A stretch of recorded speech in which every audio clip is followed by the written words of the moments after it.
এই দেখুন বন্ধুরা, শীতকালে কাঁকড়ার টক এইভাবে আপনারা রান্না করে খাবেন, খেতে দারুণ লাগে। মাঝারি সাইজের কাঁকড়ার টক রান্না করেছি আজ দুপুরে, অত্যন্ত সুস্বাদু লাগে। পাকা তেঁতুল দিয়ে যদি এইভাবে কাঁকড়ার টকটা বানিয়ে নেওয়া যায়। নমস্কার বন্ধুরা, কেমন আছেন সবাই? আশা করি শীতে সকলেই ভালো আছেন, খুব সাবধানে থাকবেন বন্ধুরা। আজ আমি একটা একেবারে নতুন ভিডিও নিয়ে চলে এসেছি। এই দেখুন, গঙ্গাসাগরের বনেদি রান্না ও পরিবেশ ইউটিউব চ্যানেলে সবাইকে আমি একটা নতুন ভিডিও দেখার জন্য আমন্ত্রণ জানালাম। আমার পুরনো বন্ধুদের পাশে থাকার অনুরোধ করলাম আর নতুন বন্ধুদের স্বাগত জানালাম। ভিডিওটা হচ্ছে বন্ধুরা, শীতকালেই দেখুন 5টা কাঁকড়া নিয়ে চলে এসেছে বাজার থেকে আমার বর। তো কাঁকড়াগুলো ভালো কি মন্দ এখনও বুঝতে পারছি না।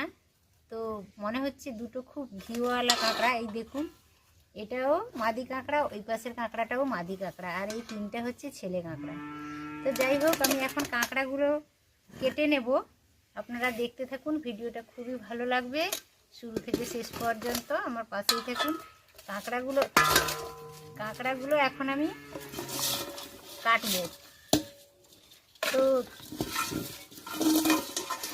5টা কাঁকড়ার মধ্যে বন্ধুরা একটা কাঁকড়া বাঁধা নেই, তা দড়িটা খুলে গেছে, আর বাকি কাঁকড়াগুলো সব বাঁধাই আছে। তো কাঁকড়া খেতে তো আমরা কম বেশি সবাই ভালোবাসি। তো কাঁকড়ারই আজ আমি একটা রেসিপি করব, দেখতে থাকুন আপনারা। কাঁকড়াগুলো এখন আমি ভেঙে নিচ্ছি।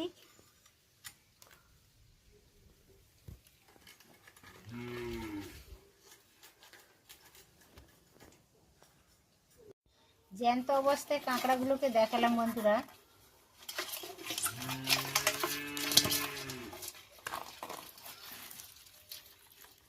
কাঁকড়াগুলো দাঁড়াগুলো বাঁধা আছে বন্ধুরা, তাও কেমন ছটফট করছে দেখুন, ভীষণ ছটফট করছে।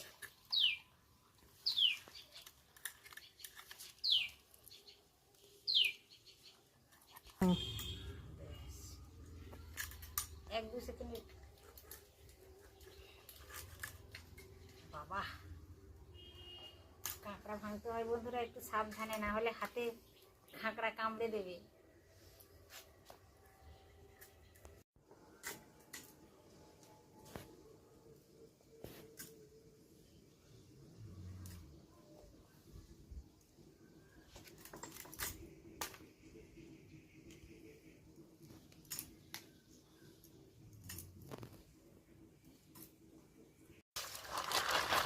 কাঁকড়া ভেঙে দিয়েছি বন্ধুরা, তাও দেখুন কেমন ভাবে পুরো ঝাঁকা আছে, একেবারে জ্যান্ত।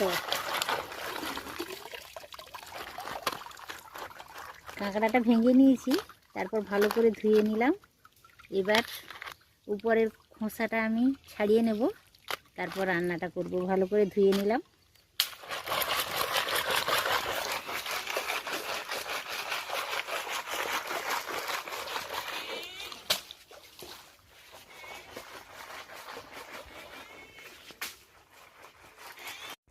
কাঁকড়াগুলো ভাঙার পরে সমস্ত কিছু ধুয়ে নিয়ে চলে এসেছি। এবার একটু বটির পেছনটা দিয়ে এইভাবে একটু চাপ দিতে, এই দেখুন বেরিয়ে গেছে। হলুদ ঘি কিন্তু হয়নি, সাদা ঘি হয়েছে, মোটামুটি ভালো। এখন কাঁকড়াটাকে বেশ ভালো করে ছাড়িয়ে নিতে হবে, এইগুলো বাদ দিয়ে দিতে হবে। এর উপরে যে চুল অংশটা থাকে বন্ধুরা, চুলের মতো, এটাও বাদ দিতে হবে। দুই দিকে থাকে, এগুলো ভালো করে বাদ দিয়ে দিতে হবে। এই পেছনের খোসাটাও তুলে ফেলে দিতে হবে। এই দেখুন, এই পেছনের এটা এইভাবে ছাড়িয়ে নিতে হবে কাঁকড়াগুলো। দেখে নিশ্চয়ই আপনারা বুঝতে পারছেন। এবার একটু বাটিতে জল রেখেছি, একটু ভালো করে ধুয়ে নেব। তো মোটামুটি আমি ধুয়ে এনেছিলাম পুকুর থেকে, নোংরাটা পরিষ্কার হয়ে গেছে। এবার এইগুলোকে মোটামুটি আমি 2 পিস করে নেব। সাদা ঘি হয়েছে, হলুদ ঘি হয়নি, মোটামুটি শক্তই আছে।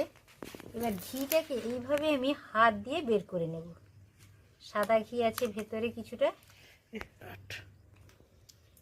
এই যে এর ভেতরে যে এই খোলাটার মধ্যে যে ঘি ছিল, সাদা ঘিটা আমি বের করে নিলাম। এইভাবে আমি সব কাঁকড়াগুলো ভেঙে নেব বন্ধুরা, একইভাবে।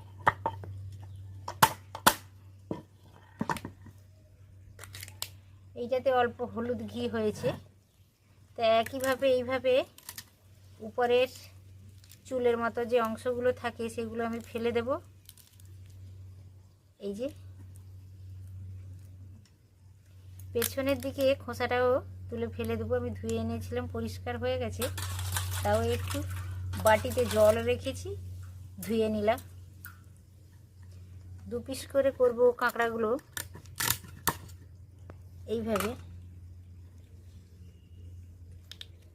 আর ভেতরে যে ঘিটা থাকে এইভাবে আঙুলের সাহায্যে পুরো ঘিটা বের করে নিতে হবে, বা কেউ যদি আঙুল দিয়ে নাও করেন একটা চামচের সাহায্যেও করে নেওয়া যেতে পারে।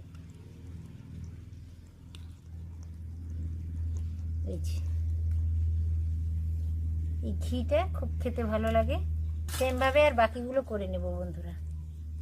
এই দেখুন বন্ধুরা, কাঁকড়াগুলো আমি আস্ত অবস্থায় দেখিয়েছিলাম, জ্যান্ত কাঁকড়াগুলো ভেঙে নিয়ে চলে এসেছি। প্রতিটা কাঁকড়াকে 2 পিস করে করেছি। কাঁকড়াগুলো বেশ শক্তপোক্ত আছে, কিন্তু হলুদ ঘি কমই হয়েছে, সাদা ঘি আছে। কাঁকড়াটা দেখিয়ে দিলাম। আর কাঁকড়ার আমি টক বানাবো আজ। কাঁকড়ার টক খেতে তো আমরা সবাই কম বেশি ভালোবাসি। কাঁকড়ার টক রান্না করার জন্য বিশেষ কিছু মশলার প্রয়োজন নেই। কয়েকটা শুকনো লঙ্কা নিয়েছি আর কয়েকটা কাঁচা লঙ্কা নিয়েছি।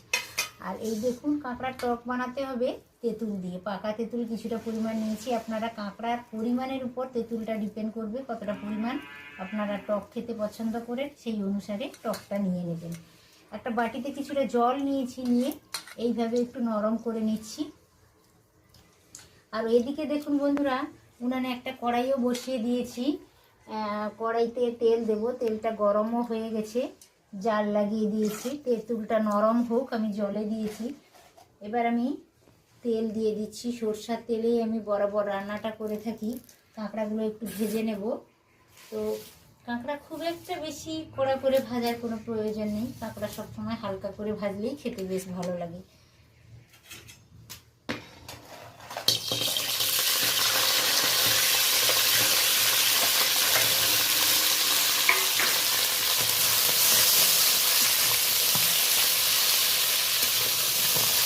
কাঁকড়াগুলো কড়াইতে দিয়ে দিয়েছি।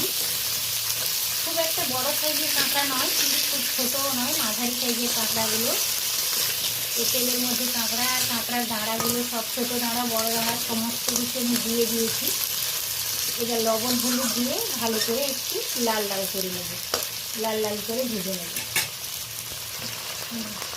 লবণ দিয়ে দিলাম, হলুদ দিয়ে দিলাম।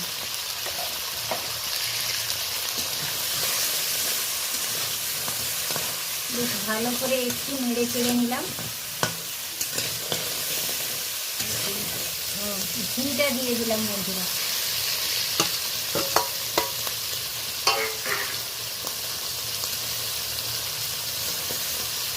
এক সাইডে আমি তেলের মধ্যে ঘিটা দিয়ে দিয়েছি। ঘিটা একটু শক্ত হওয়া পর্যন্ত অপেক্ষা করব।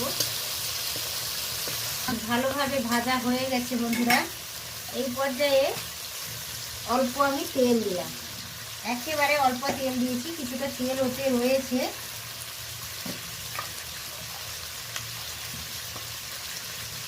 ছোট চামচের 1 চামচ আমি 5 ফোড়ন দিয়ে দিলাম।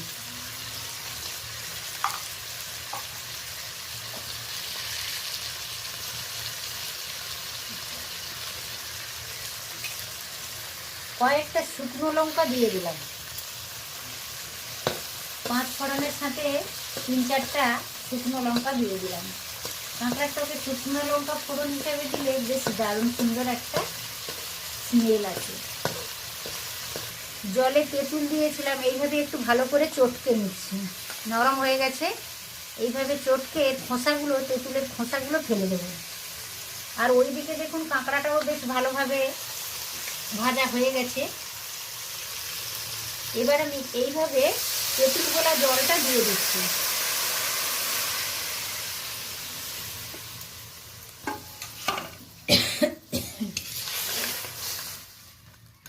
আরো অল্প জল দেব। জল দিয়ে দিয়েছি, চটকে ভালো করে জলটা দিলাম, তেঁতুল গোলা জলটা। আবারও একবার এই তেঁতুলের খোসাগুলো ভালো করে একটু চটকে নিচ্ছি। চটকানো হয়ে গেছে, এবার এই জলটাও দিয়ে দেব। খোসাগুলো দেবো না, এইভাবে একটু হাতের সাহায্যে ভালো করে চটকে এইভাবে জলটা যদি দিয়ে দেওয়া যায় তাহলে তেঁতুলের খোসাগুলো আর থাকে না, বেশ ভালো হয়, টকটা বেরিয়ে যায়। এই দেখুন এই খোসাগুলো সব ফেলে দেবো, আর জল দেওয়ার দরকার নেই। অল্প হলুদ দিয়ে দিলাম।